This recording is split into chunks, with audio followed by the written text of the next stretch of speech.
Welcome back to CMO Weekly, the podcast where we uncover the strategies of the world's most innovative marketing leaders. Today, we're thrilled to welcome David Schwartz, a technology-focused marketer with a proven track record of building billion-dollar businesses across the US and Europe. As the CMO of Matchbook.com, David has spearheaded the company's expansion into Brazil and Mexico, launched the EasyBet co-brand partnerships with Easy Group, and more than doubled revenue, all while cutting customer acquisition costs. David's career spans executive roles at companies like Coupons.com, PKR, and JP Morgan Chase, and his experience in advanced analytics, AI, and customer lifecycle management has consistently driven growth and innovation. Beyond his corporate achievements, David serves as a strategic marketing advisor for the Piston Foundation, preserving car culture through scholarships and apprenticeships for young talent. And today, we're going to dive into David's remarkable career. David, welcome to the show. Thanks for having me. Yeah, man, super stoked to have you. I want to go back all the way to even your childhood, growing up. Right. What did you want to be when you grew up? Wow, that's tough. I wanted to be a musician when I grew up. When I was a little What did you kid. play? I'm a bass player, Okay, but you still play? not so much. I do, but not like it's when you can play at a reasonable level and then you're bad, your ears hear it. But I grew up in a very music-oriented family. My mother's career was running a jazz club in New York, Which jazz club? a place called Struggles. And it was open for a lot of years. And my parents met at a Ray Charles reporting session. Cool. So I grew up with music everywhere. Dad was an engineer. And what I realized going for the music business as I got older and actually kind of thinking about getting work was there are these amazing musicians who are better than I will ever be, Oh yeah. and they're not making a living. And Dad, who didn't have any musical talent but loved music, became an engineer. And we have a nice house and nice cars and go on nice vacations. Maybe I should do that. Yeah, it's funny. I had the same realization. I was like all county, all state trumpet player. Really? Okay. Yeah. And then I realized when my teacher, I went to his house. He lived in a beat up house. He was amazing. Yeah. And I was like, this guy can barely make ends meet, and he's better than I'll ever be in my world. So I had the same exact realization as you. So where did marketing come into play, though? I became a computer geek just because of right time, right place, and just kind of playing with PCs and whatever. Because Dad was an engineer, so I was a kid and Dad brought home an Apple II Plus, and I just started kind of tooling around with it. And then I kept kind of dealing with computers and desktop publishing. And well, this was just around what you did, things to do to make posters for band concerts and stuff like that. And I finished B school, and I got a job at the BMG Record Club. I got my MBA in marketing because I just thought marketing was more In music business. I went into the music business, but it was stats, and I learned what now would be like a dirty word, but old school direct marketing with split cell testing and offer testing and, that old 12 CDs for the price of one. People don't buy CDs anymore. So the business is very kind of almost quaint. But I learned that. And then the very early stages of the commercial internet happened. And that old expression, when you have a hammer, everything looks like a nail. Yeah. There's the flip side of it, which is, every once in a while, you have a hammer and there are just lots of nails around. The direct marketing methodologies of direct mail and doing the math of you send how many offers to how many people and how many respond and what the revenue is, all that kind of bottom-up methodical math stuff works really well on the internet. And it was just, I applied what I knew how to do and it worked. And I was working at a very early stage internet startup, a place called iVillage in New York, which was like a women's oriented community thing that early on went public. It got bought by NBC, whatever. And it was an interesting place to work, but I was leaving there and they had done a co-brand credit card with First USA, which is JPM Chase credit cards. They heard that I was leaving because they had been given a job offer to be a marketing director for the NFL for e-commerce, which is like a really cool job, but really if you want to build your career, especially then, your job's going to be about nothing but the television contract and how many jerseys can you actually sell on the website. And they reached out to me and made me a really generous offer. Like, no, come here, do this with us. And I fell in love with fintech. All the stats At the all, moment of at the beginning of, and they were doing co-branded credit cards. So like back then you had co-branded credit cards, and they would do co-branded credit cards with, you know, University of Michigan credit card, and everybody in Michigan gets them. They had the direct mail list. They were doing co-branded credit cards with all the major brands. So they had the Yahoo card, the AOL card, the Excite card, whatever. And I came in to work on that, work on the new customer acquisition stuff for that, build out the technology for that, or be the business owner of the building out of the technology. And a bunch of real engineers doing that work, obviously. And then I just fell in love with the business. But as a New Yorker, I couldn't do Wilmington, Delaware. I mean, really nice people down there, nice, exciting job. But Wilmington, Delaware, no. Yeah. And so I moved to San Francisco because that's where the business was, and I started working at NextCard, and it just kind of built from there. But JPM Chase, the First USA credit cards at the time, became this company called NextCard. NextCard became the largest digital advertiser, financial digital advertiser online in the world. We started out really small. My monthly budget was like $50,000 just for media. By 3 years later, the average monthly budget was $6 million. Jesus. So we were spending $6 million a month, like not counting the cost of people or anything. Just $6 million were the media invoices, and we did it all in house. Yeah. And so that, and I've been kind of lather, rinse, repeat to some extent of that, because what you discover is that almost everything is fintech if you really think about it. And everything is almost always either credit cards or insurance. Yeah. There are two financial models or some combination of the two. Sure. And you just kind of apply that, and it's not really uptight. It's kind of stats, but it's freewheeling. Yeah. And you get to deploy a lot of money and yeah, watch the business grow. It's cool. Absolutely. And you have extensive experience in D2C, B2C, and B2B. What's your favorite, channel or like? I love B2C. Yeah. I just love marketing to consumers. Yeah. It's a lot more. I mean, there's interesting stuff in all of them, but marketing to consumers is just flat out fun. Yeah, yeah. Like you can do like slightly wacky things and build a brand, and people will know it. Sure. I was brought into a company called Coupons Inc., and I founded the consumer business at coupons.com. Oh, so cool. And, I made some like these crazy television commercials that like people remember. Yeah, it worked. It was fun. And we got to make TV commercials. Yeah. Yeah. And I really love in business to consumer, it's really interesting you have an idea, this should work, and you do it through all your marketing stuff. What's the targeting? What's the value proposition? What numbers do I need? What's the share of voice? And you go through all you plan it out. You sit there and go, let's do it. And lo and behold, X number of months later, real things are happening. So I had this vision, and now there are millions of people doing something because we came up with an idea, at the pub after work. Yeah. Yeah. I mean, that's awesome.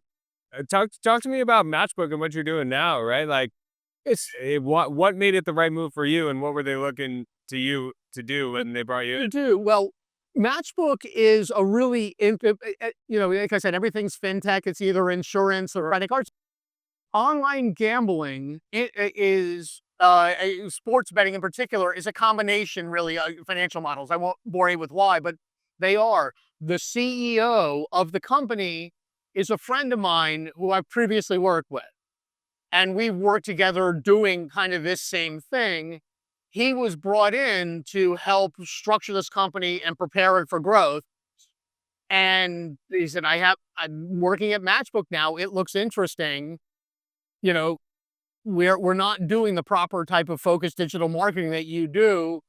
When we're ready, you should come in and bring your folks. Your folks, and then just to focus on what to do. They had smart people internally who hadn't done what was done, and they knew the product really well, understood the underlying math of what customer acquisition is. One of the nice things about the gaming business is it's like, and one of the things I like about consumer banking is the value of a customer is really well known. That it's how much interest income did they generate, how much fee income, and the product is money, the value is money.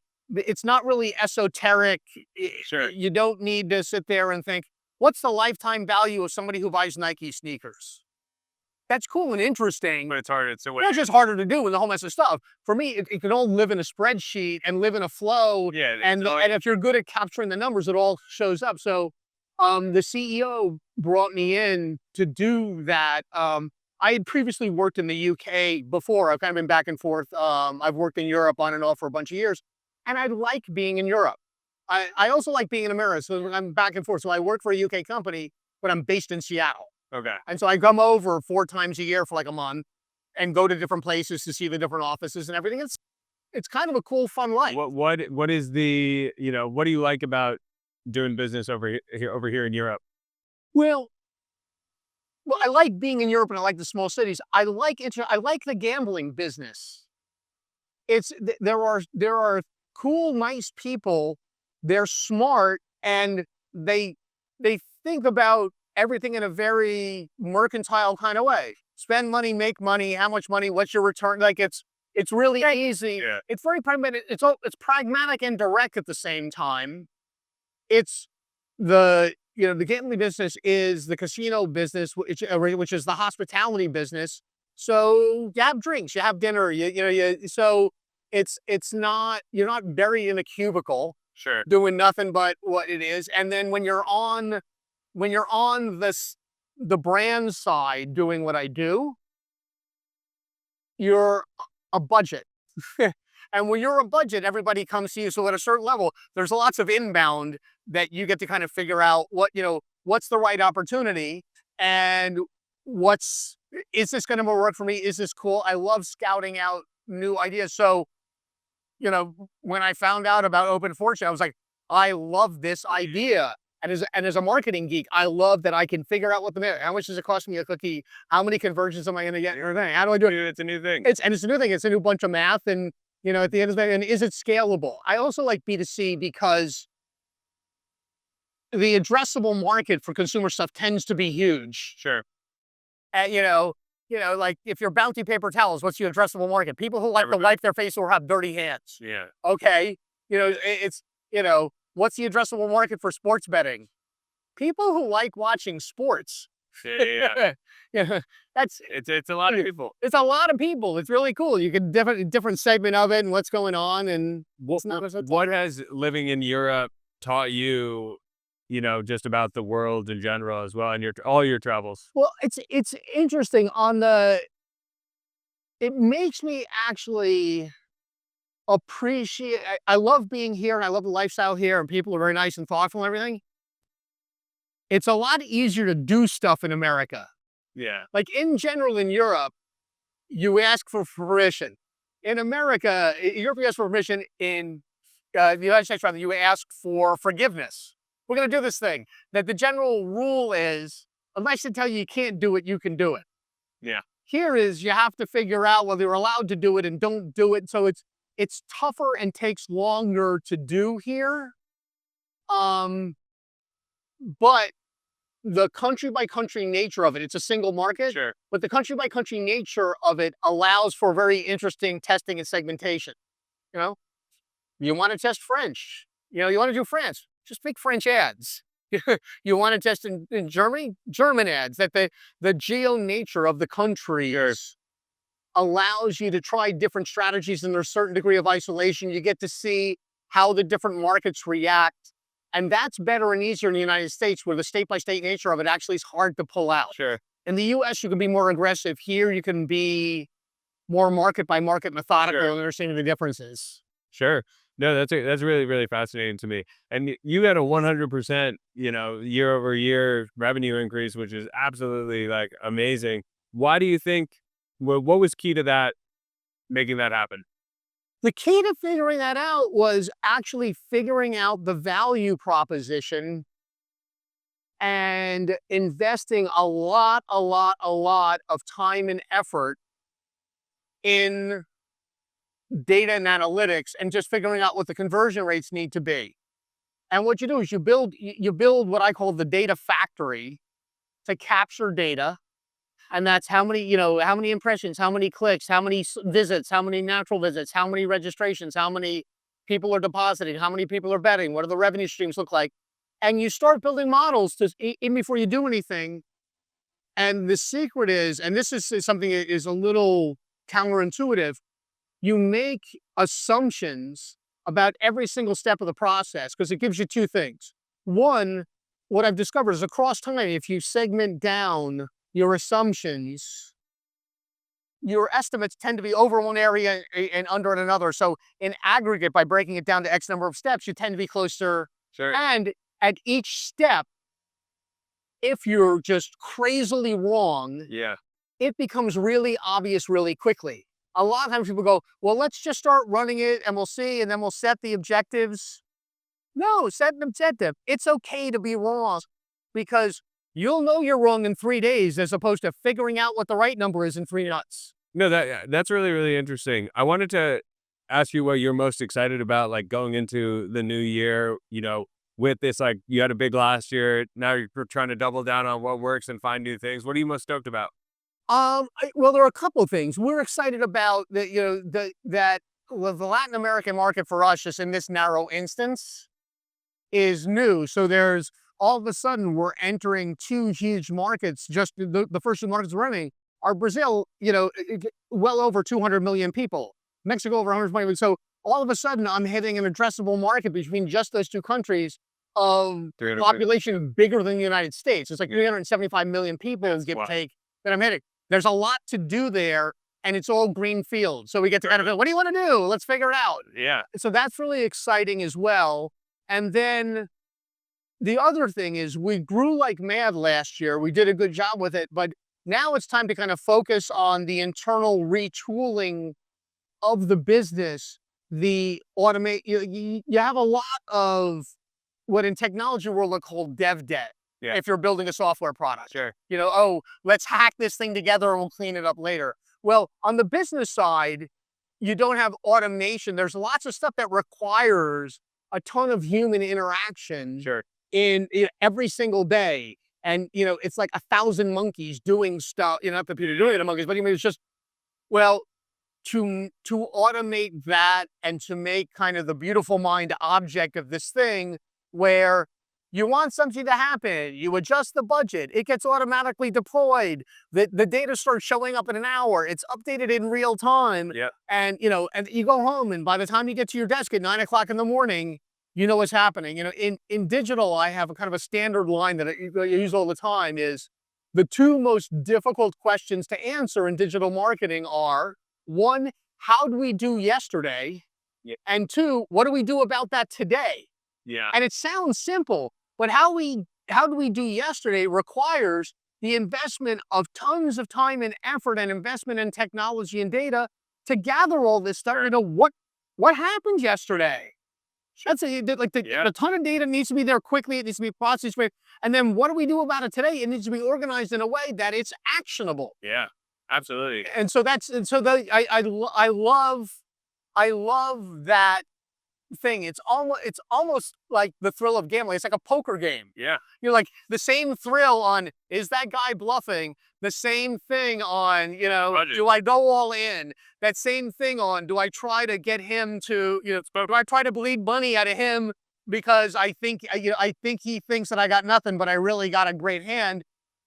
Well, it's kind of the same minute-to-minute, day-to-day thrill at the business level that doesn't exist in many other things. Yeah. If you're doing construction, you're building a high-rise, it's 5 years or whatever the heck it is. It's most certainly, or hour by, it's not hour, it's not like, the electrics went in today. No, that's going to take 2 months. And by the way, from Tuesday to Wednesday, it makes no difference. You come in on the Monday after the Super Bowl, you know what happened. You know exactly what's going on. You know how many players you got, you know how many wages were, and how much money's there. And it's easy to measure. It's easy to know how you do. And it's also easy to concretely understand where you're falling short. Sure. And it gives you a problem to solve. Yeah. And with my overactive brain, If I get a 99 on a test, I'm the guy who freaks out about the 1%. Like, what's going on? Why is that wrong? Like, people are you going to take a victory lap? No, that still take care of itself. So, like, the fact that there's something there that you can rock on every day makes me happy. And I love when I do it that there's all this math and technology and stuff like that. But at the end of the day, it's a brand. Yeah. And the brand has an image and a slogan and a brand proposition, and people will remember it. It's alive. Yeah, it's alive. And you can build it. It's like your reputation in high school. Sure. If you show up in a new high school the first day, you can't be the cool guy. You can be a leper. Yeah. You can't be the cool guy. It takes a while to kind of build out what's going on.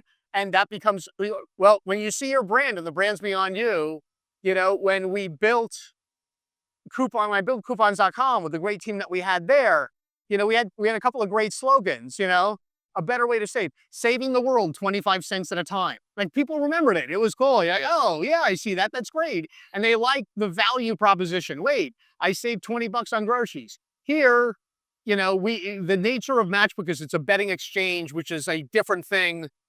A bookie takes both ends of the bet and takes the risk. In a betting exchange, it's like a stock exchange. Somebody needs to buy and sell, and you just slit in the middle. Because of that, our odds are better because it's tighter. There's less risk in our business. And so we can give better odds, which is better pricing to all the consumers. I like that we have a cool value prop. I like relating that to consumers. I like when people understand that and understand we can, relate that to people. And if somebody wants to bet on the Super Bowl, wants to bet on the Champions League final, we're a better deal for them. And the more I can get people to understand that we're a better deal for them, some reasonable portion of them will accept my offer, and we will have built more of a business. Absolutely. I mean, you're so passionate about it. And I'm a poet. I do. Yeah. And what else outside of work too? We spoke a lot about your career, but outside of work, what are some things that you're passionate and proud of? Well, I'm a music fanatic. I'm old school. I don't subscribe to any streaming services because I don't like anybody telling me what music I should listen to. But I literally buy about 100 CDs or digital downloads of albums every year. Wow. So I'm buying a couple of new albums every, I have like 250,000 songs and lossless on my server. I have several thousand records. And it's funny when people ask me, I'm not a gambler. I do stats, which is kind of gambling to me all day. When I go home, I want to sit, quietly, have a whiskey, just one, close my eyes and listen to music. Sure. And pick it apart and do that. And one of the other things I'm passionate about is sailing. Great. Yeah, I grew up, my parents, when I was a kid, sent me off to sailing camp when I was 6. And I don't know, every once in a while you have this vision of like, oh, like, why did the world hide this from me? I was 6 on a sailboat for the first time. It's like, I love this. This is my, I was 6. I was supposed to go for. Taking any good trips? Oh yeah, no, I've sailed all over Greece, islands. I've done the British Virgin Islands, and I lived in San Francisco for a lot of years. Yep. And San Francisco really is the single best place in the world to do day sailing because it's real water. There's 20 mile an hour, 15, 20 mile an hour winds every single day, 11 months of the year. Yeah. The bay itself is big enough but protected because you can be inside the Golden Gate and you can sail all day, every day. You get some miles in. And there are really good sailors there. And when you're sailing, especially in San Francisco Bay, there are dolphins and seals and sea lions that are like checking you out.